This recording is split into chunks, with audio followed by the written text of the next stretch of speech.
Please welcome Research Director and Founder, SANS Institute, Alan Pala.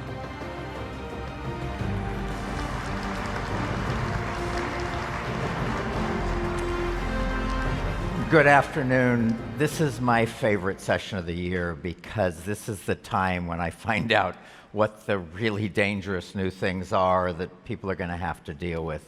And the reason it works is that the three people you hear from each year are the three people in the best position to actually know what the new attacks are. We have Ed Scotus first, who is the person brought in after more major breaches than any other person in the world. And he translates the, that's nice. We don't have time, don't clap, no.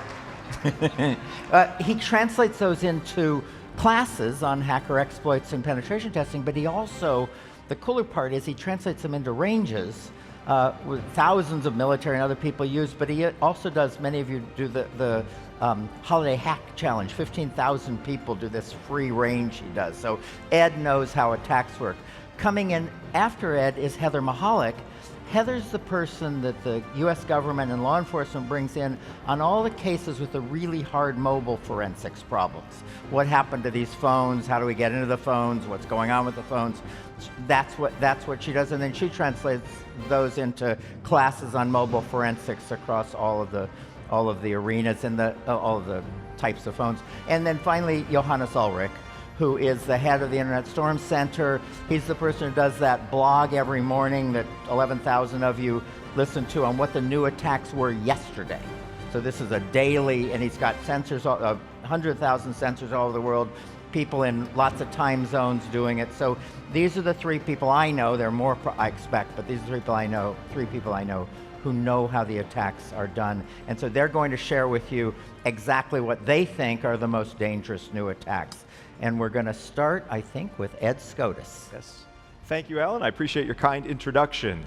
I would like to share with you three specific areas that I'm increasingly seeing in the cases that I work on and the various incidents that I handle. Also, we're taking each of these techniques and we're modeling it in the penetration tests that we're doing as well as the red team exercises. The first of the three items I'd like to share with you is the proliferation of command and control tools and frameworks. We've really seen an explosion in the kinds of tools available to attackers, as well as penetration testers and red team analysts, over the last year. There are dozens and dozens of different tools that attackers can use to control systems that they've compromised in target environments. There are so many of these tools, it can be hard to sort them out. That's why George Orchiles and a whole bunch of other volunteers put together something called the C2 Matrix, the Command and Control Matrix. This is a website where you can go and analyze all the different command and control channels that are publicly and freely or even commercially available for attackers to control their malware in a target environment. It lists all of the different tools and has an interactive display that you can work your way through to see the different feature sets, including different ways to communicate across the network, such as HTTPS, HTTP2, HTTP3, ICMP, different control elements like jitter, so it's not constantly beaconing out at the same interval, but instead you can adjust it. It's really a tremendous learning tool to use this C2 matrix. But how do you defend against all these different command and control options? First, we need to vigorously control outbound traffic from our environments. Last year, during this SANS panel at the RSA conference, I talked about the tremendous free tool called Rita. Rita is a great tool from Black Hills Information Security that looks at network traffic to see if there's beaconing activity. But this year, I want to draw your attention to another wonderful free tool that looks at activity on the end system by going through the Windows event logs. I'm talking about Deep Blue CLI by Eric Conrad. Again, a free tool that you feed Windows event logs to. It goes through the tool and applies various heuristic analytics. Written in PowerShell, it will tell you these particular events look suspicious. It might be an example of a password spraying attack or a password guessing attack. It might be an indication of lateral movement throughout the target environment. Additionally, to defend against this proliferation of C2 frameworks, application whitelisting goes a long way because it limits what the attacker can run on the target system. But let's think about this from the attacker's perspective. So as organizations are increasingly deploying application whitelisting, and as their SOC analysts get more sophisticated, the attackers want to evade those kinds of controls. And this moves to our second topic that I'd like to share with you, and that's the concept of living off the land. If you're an attacker, what you could do is you could use the resources of the operating system itself to attack that machine and to spread to other systems in the environment. You're living off the land, using what's built in there. Essentially, you're using the operating system as a rootkit for the operating system itself. There's a tremendous project that summarizes the power of the capabilities with living off the land attacks called the LOLBAS project, Living Off the Land's Binary and Scripts. What it includes is over 100 different executables in Windows, Linux, and Mac OS that can be used to attack those systems right from within. It's a tremendous eye-opening thing, and I encourage you to check that out. In effect, what attackers are doing is they're using the pieces of the operating system to attack the operating system, thinking about what a SOC analyst will interpret when the SOC analyst looks at those events. In effect, the attacker is social engineering the analyst by creating effects that look like normal activity on the box, even though they're malicious. So how can you deal with this? LOLBAS defenses. One of the big items here is purple teaming. We have our blue teams that are designed to defend our environments, to detect attacks, to thwart the bad guys' activities, and to push them out of the environment. We have our red teams. They're emulating our adversaries, trying to get into the environment. The beauty of the purple team is where we have the red team applying activities like these live-off-the-land attacks and making sure the blue team can detect them and respond to them effectively.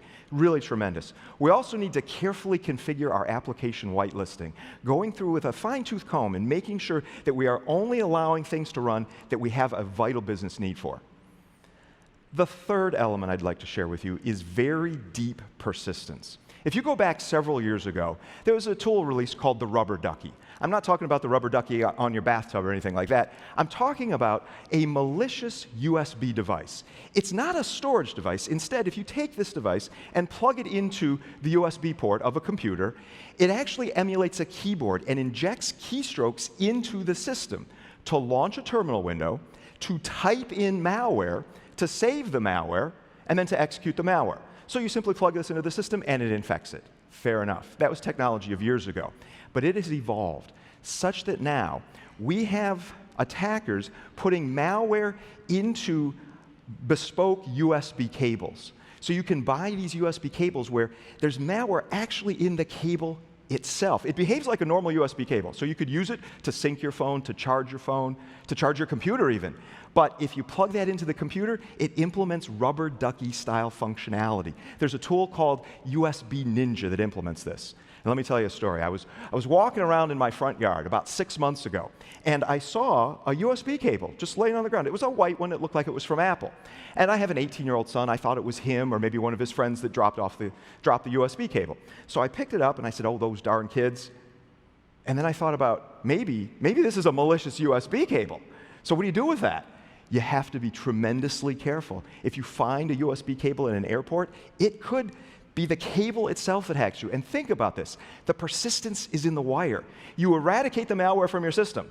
The next time you go to charge your phone or sync your phone, it reinfects it. Persistence in the wire. And this opens up a much bigger can of worms here because this could scale up to entire supply chain attacks. Right? There's the individual issue of you trusting your wires, but then your whole organization. How can you trust any of the hardware that you procure? From a defensive perspective on this one, you need to exercise personal protection. Be careful with the devices and even the wires that you might find. Make sure you buy them from trusted sources. But from an enterprise perspective, you need to think about your supply chain. And there is a tremendous work that's available from the UK, and it talks about strategies and particular tactics for you to secure your supply chain. Now, given all that's happening in the world these days, organizations are very rapidly changing their supply chain tactics, right? It's happening right now. Many of your organizations are doing that in light of the medical conditions and such that are happening. You need to do that from a security perspective and with a security mindset, not just knee-jerk changing your supply chain to something that might even be more vulnerable. I urge you to read this wonderful document from the UK's National Cybersecurity Centre. So that's what I wanted to share with you. Let me turn it back over to Alan Powell. I'm going to give that to Heather. Thank you, Ed. We'll give them accolades at the end. But we have a question for you. Given what the danger is in hardware now, is it at all possible to be sure that any device made in a country with potentially adversarial stance toward my country is safe? Is there any way to know I'm dealing with safe hardware? It is very difficult in the extreme to know for sure that you can trust your hardware. That said, you can ensure your supply chain as much as you can, and then have good defensive controls and layered defenses so that even if a given piece of hardware itself is malicious and has some embedded functionality, you can still detect it as they pivot to other things in your environment. And furthermore, attackers make mistakes. They're not perfect, just like we're not perfect as defenders. Cool. So we can look for the attacker's mistakes when they do that. Good. Yeah. All right, Heather Mihalik is next. Heather is, as you know, the expert on mobile device forensics and mobile attacks. Thank you. All right. So before I dig in, I want an honesty check from all of you. We have to set the stage here. We are all addicted to our mobile devices. This is the fight that I have in my house every single day, even with my 3-year-old. She wants to be on the iPad. She wants my iPhone. She begs for you to unlock it. My kids will even take my phone and make me look at it. I'm like, this is crazy. It's really crazy, but think about it. At work, at home, we're entering our financial information. I just had to pay a remaining balance for a vacation this summer. How do you think I did it? On my phone. It is actually annoying to have to put down your phone and go to your computer. So everything we're doing, taking pictures of our families, our children, our vacation, it is all there. Now, this is really for your entertainment. What I want us to think about is, what do we not do that involves our phones? We exercise. We take pictures of it. My husband, and he will kill me for putting this out there on camera right now, he will stop working out and start calling people. And it blows my mind. I'm like, what are you doing? Are you not working out, or are you on the phone? People use them on the go while you're driving, obviously. That's a huge one. If you really want to be entertained in the bathroom, you know this is true. It's really gross. And there's lots of hand sanitizer out there for everyone. But the addiction to mobile is what makes them so vulnerable. Think about this. If you get into my phone, you are getting so much more information than probably if you got into my Mac, because I live on my mobile device. So that leads me to the 2 attacks I'm going to talk about with you. The first one, your phone falls into the wrong hands. And this can happen so easily. This could be that you genuinely want to upgrade your phone. You turn it over to your network service provider. Well, normally, when someone gets a refurbished phone, what if it's your old one that is not properly reset or given out? And that should be rare. But think about the workplace. What happens if you have an admin that does not properly sterilize a phone after you turn it in and give it to someone else? What can they get from it? And this is where I want to challenge you. If I pulled a fire alarm right now and you had a choice, you have to leave your wallet on your chair or your phone, which one are you going to leave? I can guarantee you I would leave my entire backpack before I would leave my phone. It is so vulnerable. And that's where people don't think about it. How sure are you that no one is going to get into your device? It's difficult. And even me, I do this for a living. I live for mobile devices. I've been doing mobile for 11 years straight. I'd be terrified if someone's like, let's try right now. Let's see if we can get into your phone. Now, why you should be concerned. Who here has heard of Checkmate and Checkra1n? Good. There's not as many hands as I thought, but this is my world. I have been living in the Checkra1n Checkmate world. Why this is a shock. It is the golden age for attackers on iPhones and iPads. Most people who have Mac devices assume they are really, really safe. It is known for security. The issue, there is a Checkmate exploit that is in the chip of the device. So what this means is Apple would have to go back and say, you know what? Raise your hand if you have an iPhone 5 through an iPhone 10. Please come up here and turn it in. We're going to give you a brand new iPhone 11. No. So it cannot be patched. The jailbreak for that exploit is called Checkra1n. Checkra1n is free. Checkra is for everyone. All you need is a Mac OS or Linux, and you can jailbreak the device. So this is why it's really, really bad if your phone falls into the wrong hands. Now, it's access we haven't seen in a decade. This excited me, because I'm like, yes, I'm going to get everything I've wanted off these iPhones. But it's terrifying, because what if you lose your device? So that's bad news number one. Bad news number two. Last year, I stood on this stage, and I told you, make sure you use two-factor authentication. Make sure you use it. It is safe. It's protecting you. It is not protecting you if it's simply just a code. So think about this. That is a bad guy or girl or woman or whoever it wants to be with your device. It could be my 3-year-old, honestly. She has your phone, and she's sitting there. She has your phone number. All she needs is that code, so you get a simple text. That text can then go through and literally become you. So let's say this happened, and this actually happened in a case a few months ago, and then just 3 days ago, again, I have seen this. You recycle your phone number. So let's say you move from the West Coast to the East Coast, and your employer requires you to have a number in that area code. So you get a new device. Well, maybe Verizon recycles your phone number to someone else. The issue is they download WhatsApp.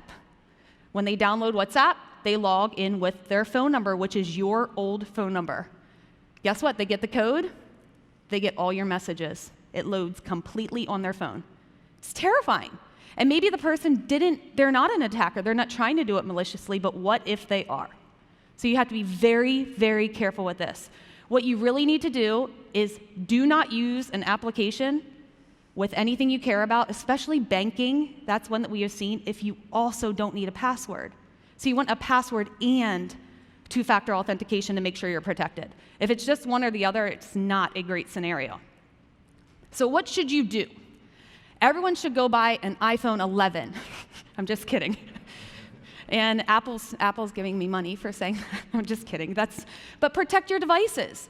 They literally are as important to you as your wallet. They are essentially another extension of your body. They know everything about you.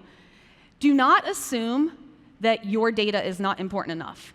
I used to always joke, I'm so boring, no one wants my information. Really? What about all your financial stuff that's there? Lock your phone. If you do not lock your phone, it should be taken away from you. You are so vulnerable. Please lock your devices. Keep remote access enabled.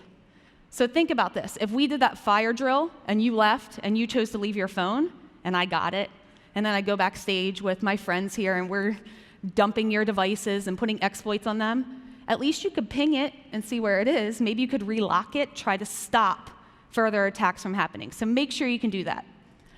If you are going to quit your job, recycle your device, give it to a parent, wipe it first. But before you wipe it, make sure it's encrypted, because then at least all the data that's wiped will be in an encrypted state.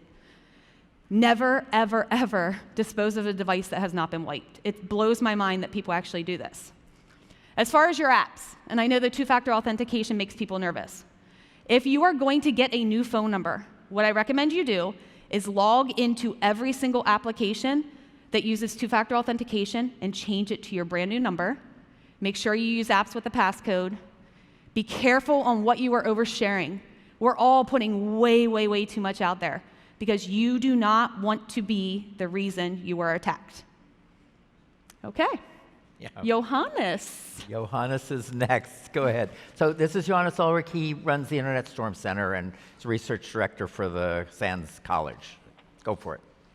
Thank you very much for everybody coming here on a Thursday afternoon. And it's always great to be here, and for you all to be here, and also for Alan to introduce you. That always gives off the extra push here. What I want to talk about is two attacks. First, about some of the insecurities we find in the enterprise perimeter. Now, who still has a perimeter is, of course, the first question, but simplistically speaking, perimeter, pretty simple. It's supposed to let the good guys in and keep the bad guys out. Now, the hard part is, how do you tell who's the good guy, who's the bad guy? My dog always says, no, she's the best, but anyway, So to facilitate this, we added all these features to these perimeter devices. We added like identity management system, we added encryption, we added authentication. All of these features got added. And then of course we wanted to have a nice web-based admin interface and some cloud connectivity sprinkled in there to sort of keep up with the Joneses and the competition with our perimeter devices. So what's the problem here? What we saw in particular last year, that a lot of vulnerabilities that we usually see more sort of in the Soho realm of these devices, they creep into our enterprise devices. And that's really devastating because, yes, we don't admit it, but a lot of our networks are still this crunchy shell, soft interior. If I'm getting into your VPN concentrator, I own a good part of your network if this happens. Part of the reason why there's sort of a renewed interest in this is Orange Tsai and Mei Chang. These are two researchers that really sort of went after some of these vulnerabilities, and others sort of followed them. It's quite easy to find them.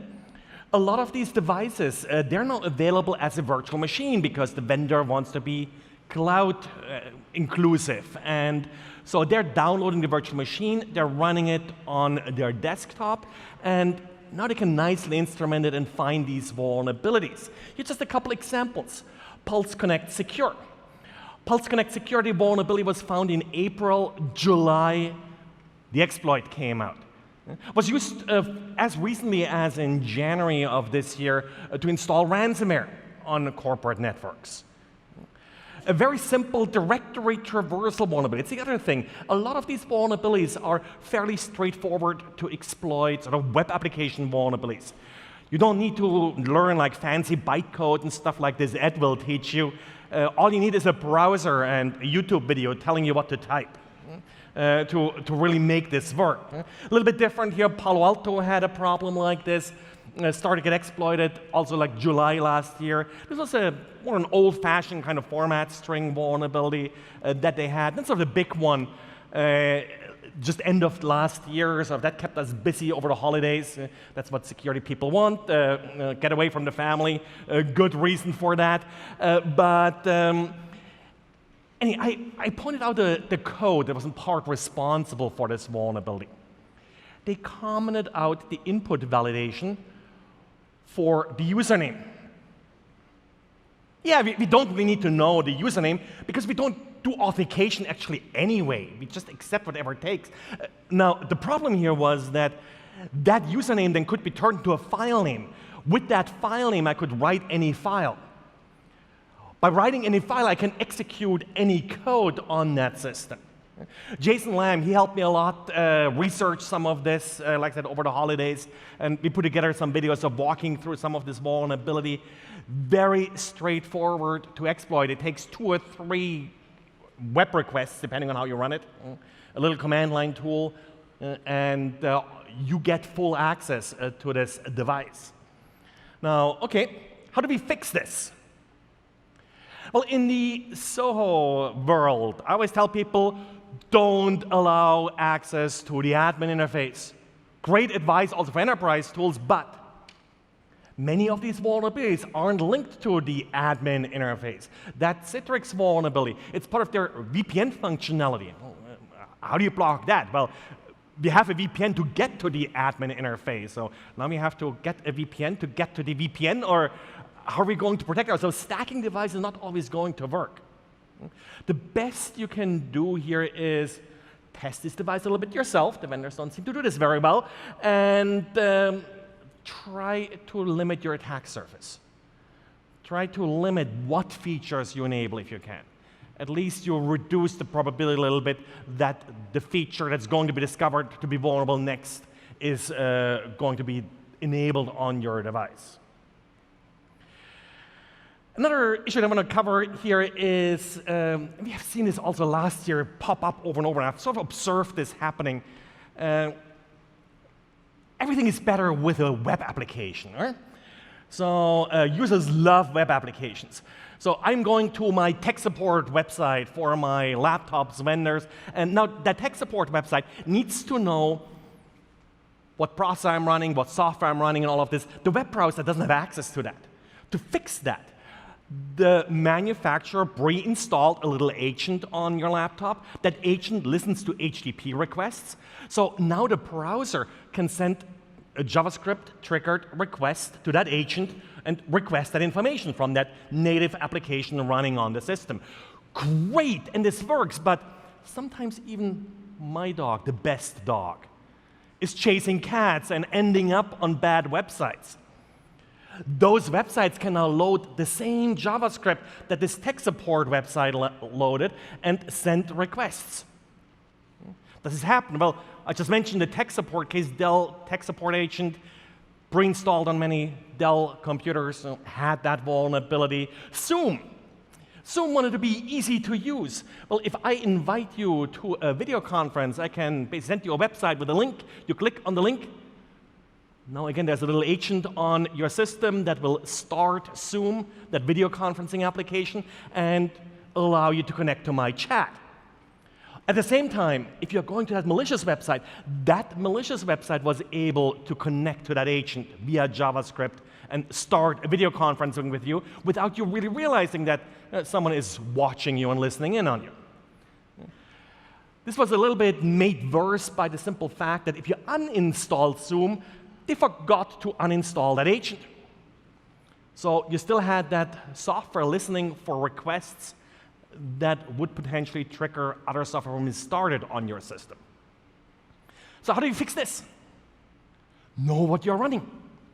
It's really enlightening. A little netstat, just look at all the listeners on your system. I bet half of them you don't recognize what they're doing or why they're there. Now, that doesn't mean they're malicious or they're bad. Some of them are required for your system to operate. So don't just kill them and then call tech support. Now they can't help you anymore. But that's the first step.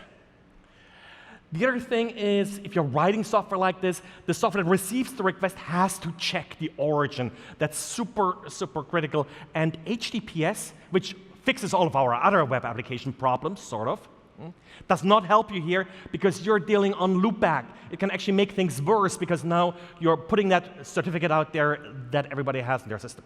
Anyway, that's all I have for you, and actually, I keep that. You keep it. So the special part of this session, partly is hearing about the new things and what to do about them, but the really special part is your questions. And we, if you can bring the question slide up, we are going to take your questions and do a blog of the answers to your questions, but we wanted to make sure we had enough questions, so we did some test runs of this in a couple of SANS classes and to the community, and we've gotten some wonderful questions, and I'm going to go through them, and they're going to answer them very quickly. But do send questions that have come up in your mind on how do I do this, and what is it, does this actually fit this, and will it work here? Because that's where the extra value of their talk is in giving you the answers to the questions of how it applies. So let's start with Heather. You were talking about some exploits that are really bad. Can any of them be used by forensics investigators to actually make the job of you guys' job a lot easier? I'm glad you asked. Absolutely. This is something that is hard for a lot of people to understand. What can be used for evil can also be used for good. So you have to consider things like a jailbreak can get you full file system access to the iPhone, which would then let you be able to get application usage logs, different system logs, and things that we wouldn't see otherwise. So absolutely, it can be used, and it is being used that way. Cool. Johannes, how do I know when it's time to patch the firewall? We don't pay attention that often, or the VPN, or load balancer. How do I keep up to date enough to know? Yeah, what you definitely need to do, not just with these devices, with all devices, figure out how the vendor will notify you. So sign up for the right mailing lists, and they usually have some mailing lists where they do that. Included in your vulnerability management system. It can be quite tricky to update some of these devices because downtime in your perimeter means your network is kind of down. So get ready for that, run some tests, and make sure that you're able to respond quickly when this happens. Because particularly these easy web application vulnerabilities, they're so quickly exploited after a vulnerability becomes known. Cool. Ed, with these C2s, does that mean companies have to do full packet inspection at the proxy level, which I don't think is possible as everybody's going to encrypted traffic? So are we, is sort of life's a bitch? And yeah, no, we're not doomed. We're not doomed. So there are behavioral patterns that you see on the network associated with malware. So deep packet inspection where you can, but often you can't because of encryption, but you can look for other anomalies on the network, like this beaconing activity. Also, don't forget there's log activity, so on the end systems you can pull information. We do have options for detecting this stuff. Cool. All right. Back to Heather. Is my device at risk if it's up to date? It has the latest hardware, latest firmware. Aren't I okay? You are at risk. That's unfortunate. Actually, if you have an Android that is fully patched, fully up to date, you are safer than if you have an iPhone 10 running the latest iOS version. And you heard it here. Johannes, how about AV, antivirus? Will it protect against JavaScript attack to localhost APIs? If not, what do I do to protect against JavaScript attacks on localhost APIs? Yeah, so JavaScript is sometimes, the malicious JavaScript is sometimes detected by AV, but typically fairly easily also obfuscated where AV will not detect it anymore. Typically only detects sort of the canned exploits that people sometimes inject inside. Other than that, there isn't really much you can do other than disable these APIs that may be running on your system. And of course, don't write software that doesn't check the origin. But as a consumer, there's not much you can do about that. Ed, I'm not sure I agree with this question, but anyway, how will application whitelisting help when binaries have to be allowed for normal functioning of the system? So you do have to run normal binaries. I mean, that's why the system exists. Right. But it's really putting the attacker in a straitjacket. So it's limiting what the attacker can do, which will force the attacker's hand to maybe cause some activity to happen on the system that you'll catch in the logs or a user might observe. So by limiting what the attacker can do, it forces the attacker sometimes to raise behave, their head over exactly, the behave more aggressively. Yep, exactly. Okay, Heather, that number. Two-factor authentication works well until it's time to get a new device, you said. Are any tips for making it easier to move two-factor authentication tokens to a new device, especially between Android and iOS? Yeah, so anytime, if you are getting a new phone number, you really need to factor in the two-factor that you're using and literally log out of those and make sure you associate your new phone number, and then you should be safe. Also, make sure you have a password backing up or in the foreground of the two-factor authentication. Cool. What testing, this is for Johannes, what testing can an end user perform to find the vulnerabilities you were talking about? Well, standard web application pen testing, essentially. The nice thing, of course, is that you typically own these devices. You run them in your own network. So the risk of performing these tests is lower if you do it before you actually deploy the live device. That's probably sort of something you can do as a due diligence. Not clear, of course, how much you'll find there, but some of these vulnerabilities sadly have been fairly low-hanging fruit that you may find with some simple, straightforward web application pen testing. Would you recommend they do it? Sorry? Would you recommend that they do it? Oh, I would absolutely recommend it. It's a ton of fun to do that. All right. Ed, Yes. How useful are endpoint detection tools, very big sellers right now, against C2 communication and abuse of living off the land binaries? So endpoint tools are increasing their game there. They're trying. It's behavior. The attackers are getting so stealthy, and signature-based matching only goes so far. But the endpoint security tools are ramping up their game by looking for anomalous behaviors that the attackers are throwing through these LBAS executables and scripts, as well as all the other things that they're manipulating on the end system. There's certain things the attackers are doing, the behaviors that they're throwing, and the endpoint security suites are really Are seeing them? So they're getting a lot better. They really are. Good investment? It is, yeah. All right, cool. I don't want that page anymore. Heather, number 4. Is vendor built-in mobile device encryption, so the stuff you can buy from your mobile device vendor, enough to protect against everyday attackers? So that's where it depends. As when it comes to encryption, if you're going with file-based encryption that comes with your Android and full disk encryption or file-based encryption on iOS, if you have a password, if you keep that device in your control, if you make sure you have remote access to it, it's good enough unless you lose it. That is where you really are at risk. That makes sense. Okay. Johannes, what should the vendors do to avoid the problems you've been talking about? So not the users, but the vendors. Yeah, I think the vendors, one of the big problems, that's what we all have in IT, is legacy code. When I look at some of the code that I've seen there and that I sort of quoted up here, that looks pretty much like code that I wrote 20 years ago. And mistakes I made back then. So you can't just keep building on top of those fairly weak and old foundations. You have to go back and really do thorough code reviews occasionally of that legacy. It's hard, and it's a hard problem that a lot of software developers have, is how to deal sort of with that legacy code, but it's something you have to do in order to really keep the security of these devices up to date. Okay. Ed, for smaller organizations, and if you're thinking about questions and you really want the answers, q@sans.org, and we'll get it in the blog. So please, because we're not asking all the good questions.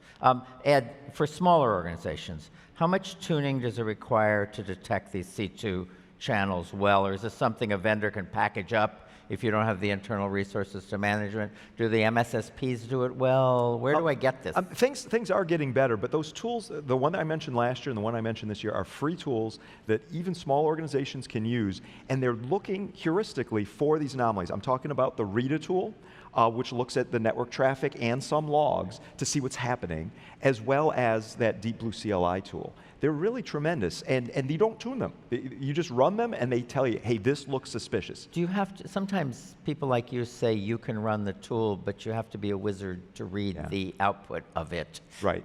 And I specifically bring up those tools because the output is very clear and easily understood by a technical person. I mean, they're not designed for non-technical people, but that said, they're really quite simple to use, and there's wonderful tutorials that are released to walk you through the use of Rita or through the use of Deep Blue CLI. Yeah, on YouTube or with the product? They're with the tools themselves, yeah, written. Yeah. Heather, my employer has a bring your own device program. How much access are they legally able to demand of my phone, my personal phone? Did I do that right? Yes, yeah, that's a tricky one. So I would say, what have you signed? What have you signed in an agreement? I have worked places where people have paid for my phone every month, but I signed nothing saying they had any rights to it, which I can guarantee you if they wanted it, I would wipe it and then say, here you go. But if you sign that your employer has rights to your personal device, I would keep business and personal completely separate and assume that they can see anything. Okay, Johannes, there's some efforts underway to give JavaScript more and more power over hardware like the USB. Will this avoid some of the need for these insecure APIs, or does it just introduce a new class of problem? Yeah, so what's happening is sort of a little bit of a trend where the browser becomes a new operating system. Of course, Google Chrome is sort of big with Chrome OS and such. And of course, with that, the browser needs to have access to like USB and a lot of the sensors. This is actually going sort of forth and back. And vendors have started to remove some functionality from browsers again. Tilt sensors, if anybody was in the session I had this morning about some mobile authentication, there was one problem where I told you about that. The tilt sensor on iOS, you had access to it from the browser. Well, no longer. In the latest update, Apple removed that capability just because of these problems. Because if JavaScript has sort of natively access to a lot of the hardware on your system, then you even lose that API layer that could possibly apply some restrictions here to your phone. Now, in many cases, you'll still get sort of a little pop-up asking for permission, but we all know users click on whatever moves, and that's not really all that great. And sometimes there are even some real interesting issues where you may be aware a lot of mobile phones, mobile devices have a little sensor that dims the screen whenever the light is dark to save power. Browsers allowed access to that sensor that tells you what's the light level in the room, and actually researchers were able to use that sensor then to read partial screen content. So that's why this is sort of a pendulum that swings forth and back, and it doesn't really ultimately solve the problem, probably makes it worse. Great. Ed, you talked about the importance of application whitelisting. Sure.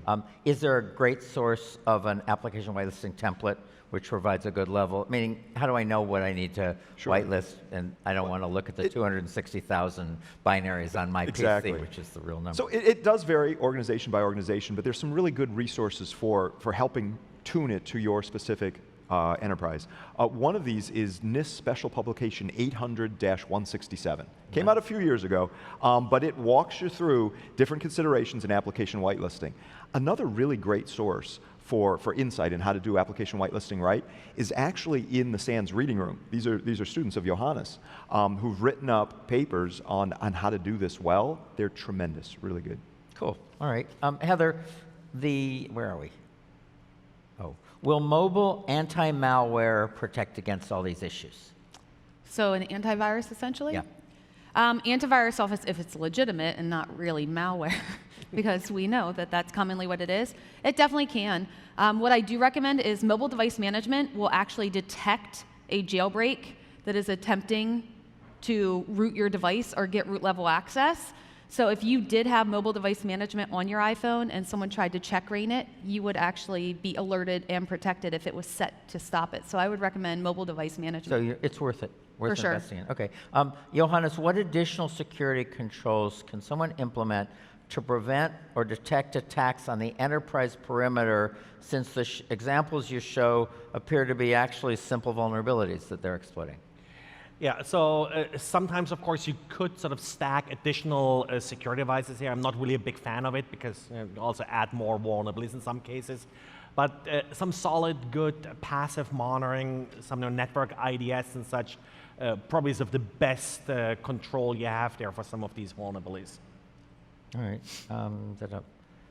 Can jailbreaks be exploited automatically? Meaning, if a user accesses a website with a fully updated device, can that website just take over the machine, take over your device? No. So it's actually, you have to install the jailbreak onto the iPhone, and it's a process to do it. You have to put the phone into a certain state called DFU mode and actually inject it. You can't just click, click, click, click. You can't just click it. good. It's Right. not. It's kind of idiot-proof. And while I got you, most mobile devices connect to cloud accounts, right? Is that a bigger risk as the content in the cloud is not usually encrypted? Irrelevant. Not necessarily, because you should have a password and two-factor authentication protecting it, and it's usually dual, so you should be safe. Cool. And Ed, you get the last question. We're going to give each of the three speakers, I'll tell you in advance the order so you'll know, Johannes and then Heather and then Ed. Give one minute of what's the one big idea that they'd love for you to leave the room with. So I want you to be thinking about that one. But Ed, one question for you, which is why you're last. Sure. Does it ever make sense for an organization that isn't an antivirus company to reverse engineer malware? Oh, absolutely. Because there's customized malware or variations that you might face. You can't depend entirely on your antivirus vendor to be able to do that for you. If something special is presented to you, you need, at least for large enterprises, the ability to look and see what this thing is. If you're a smaller enterprise, you still might be getting hit with some customized or very specialized malware, and you can reach out. There's providers, maybe even your own antivirus vendor, that can help you analyze the special stuff that might be hitting you. Yeah, but it does matter. It does. It really does. We have a little more than 3 minutes. We never have this much time, so I want to just tell you about something, an answer to a question I get all the time, and because you're all in the cybersecurity world, you get it all the time. It's somebody comes up to you and says, oh, you're in cybersecurity. How do I get into cybersecurity? So we'll do a blog on it, but there was an announcement last night of a new collegiate program called Cyber Fast Track for kids who are really talented, that they can get in, demonstrate the talent, and win scholarships, millions of dollars of scholarships. So if you've got people coming up to you say, how do I get into the field? If they're in college, tell them to go look at the Cyber Fast Track program. It's free, so it's not a cost thing, but it's a way in. But we'll try to do a blog on the answers. So how do I get into the field? And with that, let's give each of our speakers the last word. What should we leave the room to doing or knowing or? Well, usually I always say, share, and I stay with that. But very specifically to one of the threats that I talked about is enterprise security devices. Ask your vendors for a security test report. Even if they make it up, ask again. Maybe it will at least trigger them to run a security test themselves and fix some of these problems before others find them. And which vendors? Vendors of any application? Vendors of any application, any hardware, so yours. This is a really big idea. A lot of people think they're going to buy it and test it after they get it. That's bad. Good is make the vendor test it and give you the artifacts of the test. Have a short list of application testing tools that you're willing to accept. Make them give it to you and get yourself together with everybody else in the industry so that you force the vendors to do this, because when that thing shows up, they'll fix it. But if you find it later, they somehow forgot your name. So anyway, Heather. All right, I'm kind of going to go with the share, share, share thing. Everyone obviously has a voice. If you see something that piques your interest, do not just hide in your shell. Be aggressive, research it, put the word out there and share. Because you are your own advocate, and honestly, we need younger people in cybersecurity. We need people that want to chase things, that switch fields, that find something that impacts the world and switch to forensics. Do whatever matters to you, but share it. Definitely share back. And the last word. Sure. The theme of this year's RSA conference is the human element. You are the human element. So I challenge you this way. You're going to be heading back from the RSA conference shortly. It'll finish up tomorrow. On your way back, make a list of things that you learned here at the RSA conference this year, as well as things that you want to follow up with. And I challenge you to spend time, invest in yourself, the human element. Spend time mastering some of the ideas that you've learned this year at RSA conference and build on that, so when you come back next year, you'll be even more prepared to engage and share ideas. Let's give the panel a hand. Thank you. And thank you all.